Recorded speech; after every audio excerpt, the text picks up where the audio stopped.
Hey, what's up, y'all? It's popping. It's D. About to react to this vid by Sunny V2. This is who's the worst family channel in YouTube history. Okay, we're taking it back to the negative, the negative territory. I just reacted to a video about him, and it said who has the best YouTube reputation. But now we're going back. We're going back to the drama, the nonsense. The worst family channel in YouTube history. DMB Nation.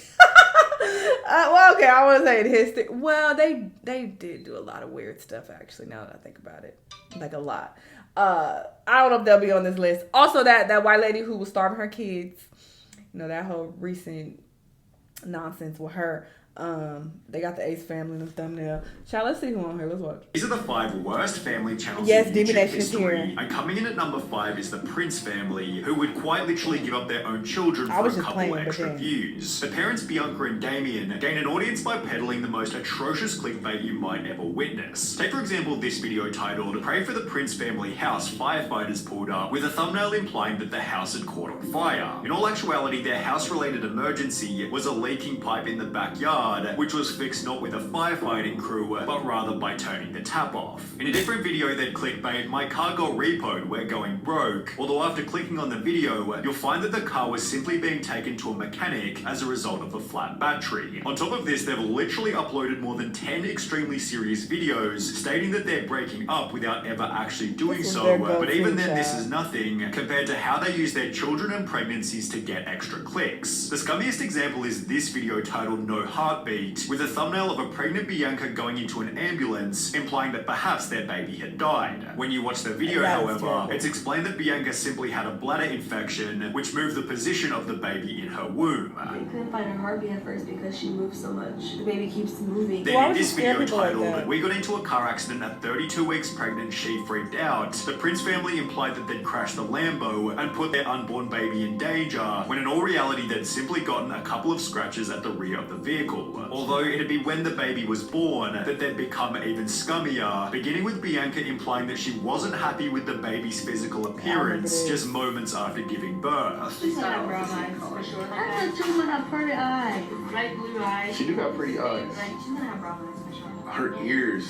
Look at her. She gonna be dark. Imagine being 1 hour old and your parents are obsessing over your skin/eye color. The nurse had to remind them that she's a beautiful baby. If you mix this in with more clickbait about Damien not being the father, it's no surprise that they'd state "CPS almost took our kids from us." Although this video was also clickbait, as they'd spend the entire 36 minutes doing a mukbang without ever addressing the title. While it's hard to call their content noble, the Prince family haven't really hurt anyone with their untruthful videos, although the same can't be said for the royalty family. The household consisting of Mother Andrea, Father Ali, and their son Ferran employ much of the same tactics as the Prince family, although with the added bonus of extremely fake videos, often made with the purpose of justifying poor choices. For example, in mid-2019, they'd upload a video titled "Why is this happening to our family? The truth," in which they'd fake a scenario where fans were showing up at their house. "Hey bro, why are you taking pictures of my house? Hey bro, why are you taking pictures of my house? You think that's cool, bro?" So they could then announce in the very next video that they were buying a mansion. Once in their mansion, they'd stage another video where a homeless person had broken into their back house, leading Ali to become the hero by giving the homeless guy money.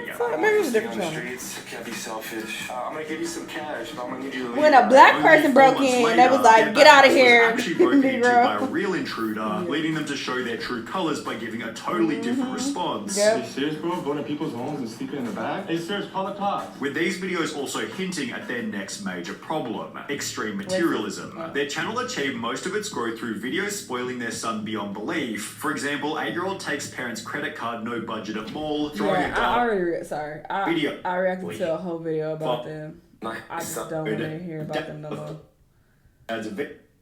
Look up whatever that name is.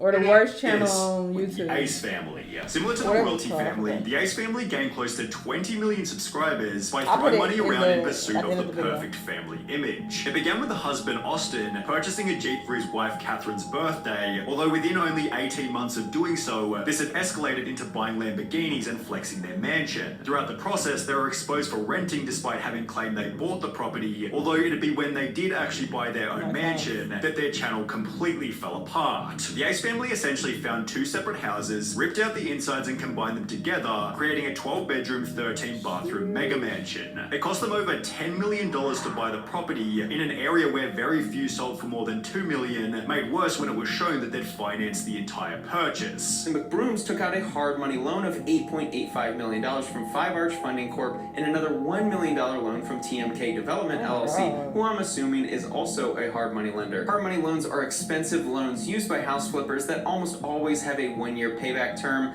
They're considered expensive because the borrower typically pays multiple points at closing and an interest rate of 10 to 12% on an interest-only loan. To pay off their loans, Austin hosted a boxing event called Social Gloves, which he estimated would make between $200 and $500 million.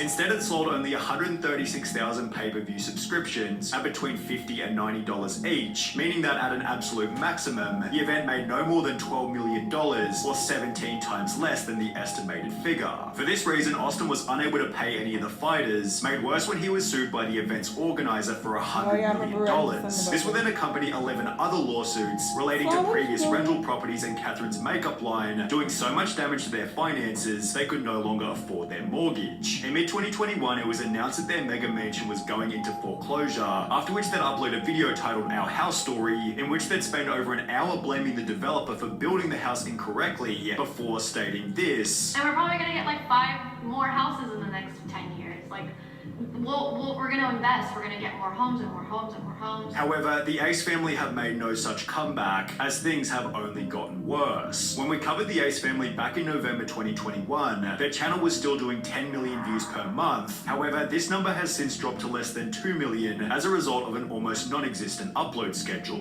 The Ace family tried to redeem themselves by hosting a festival called Ace Fest, which attendees called underwhelming, before they'd announce a car giveaway, which was then debunked as a scam by Atozy in this video. The current state of the Ace family is best summarized by the dislike ratio on their most recent video, although even then they still look perfect in comparison to Daddy5. The family began on YouTube by playing fairly innocent pranks on each other. However, as time progressed, the parents seemed to realize that the more extreme the prank, the more views they'd get. With this in mind, the parents began to fish for increasingly severe reactions. Get her as mad as she could possibly get her. But let's see how mad you can get her. While realizing that not every kid in the family was worth pranking equally. Emma cannot be pranked. When we do prank her, she has like no reaction to it. While they couldn't get a reaction out of Emma, Cody was the exact opposite and would always give a highly emotional response in every single video. For this reason, he was heavily picked on by the parents, which would peak with a now infamous video titled The Invisible Ink Prank, where the parents basically accuse Cody of something he didn't do, then yell at him until he's crying in the corner. With comments such as, "These people are just sick and evil, nothing but a bunch of sadists. They severely traumatize the children. I'm so scared for all those kids. It's no surprise that the parents then try to convince the audience that the prank had been set up." I don't care anymore. Videos are fake. They're fake.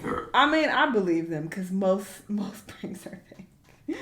But I still think it's weird to get your kids involved with the fake shit. If y'all want to do fake shit and prank each other, sure, have at it. This shit, I feel like it's played out now, but sure, if you want to do that, cool. But getting the children involved and making them be actors, I think that's when it gets a bit weird, and then people get very invested and get emotional in the comments because they're like, "How dare you prank these children?" They're just like, look, they know what's up. They acting.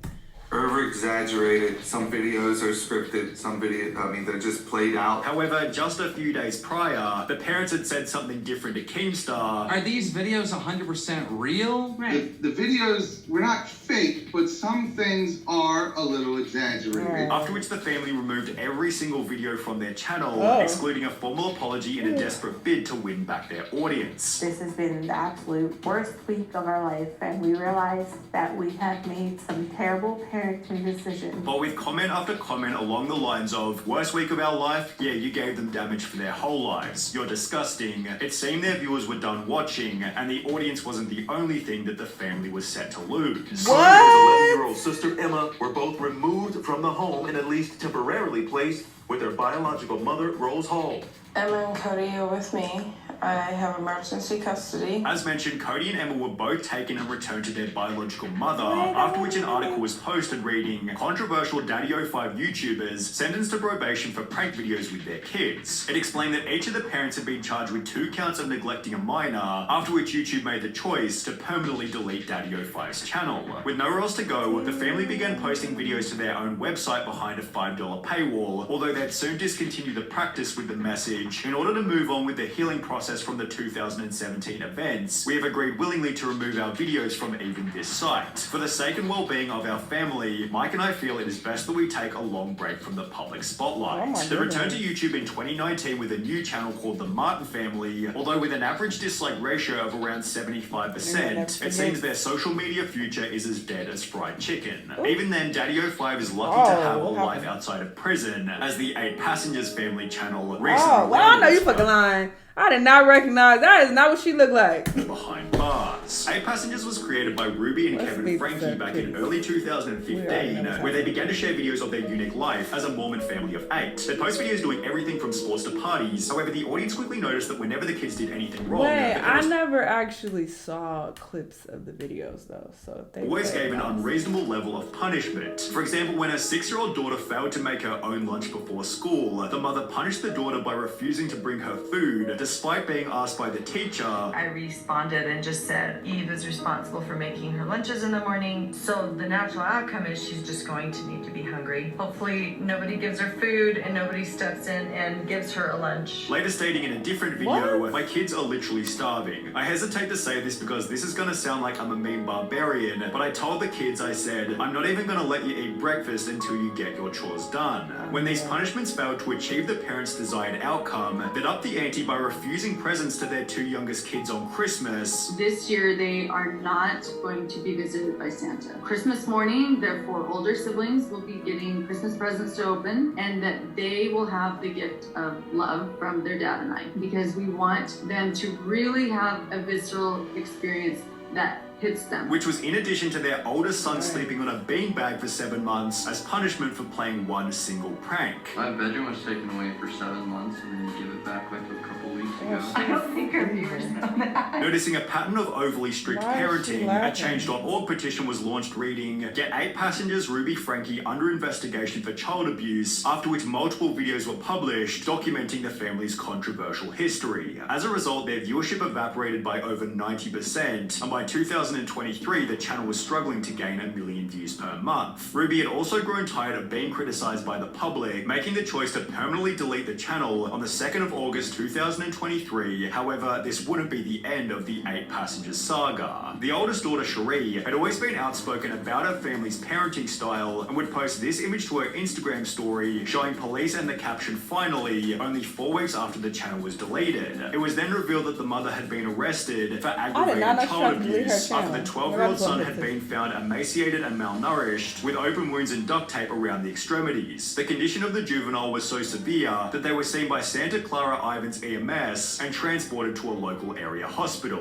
Ruby Frankie is currently being held in jail awaiting trial. I hope she gets some serious time. That is fucked up. And she had the audacity to make this public. Like, she was documenting her treating her children horribly. And initially, I didn't know all the details. I thought that she was just a strict parent. And I'm just like, okay, if this is how she wants to parent her kids, like, whatever. Because I didn't know what the fuck she was doing. But this shit is crazy. But yeah, all of these family channels are just a mess. Like I said in another video, I don't think that children should be filmed for these family channels because they're not able to consent. They're not directly making money from any of this at all. Their parents are just making money off of them. And I honestly feel like it should get to a point where it's illegal. But that's just me. Anyway, y'all let me know what y'all think though. Let me know what the videos you want to watch and I'll see you on the next one. Bye!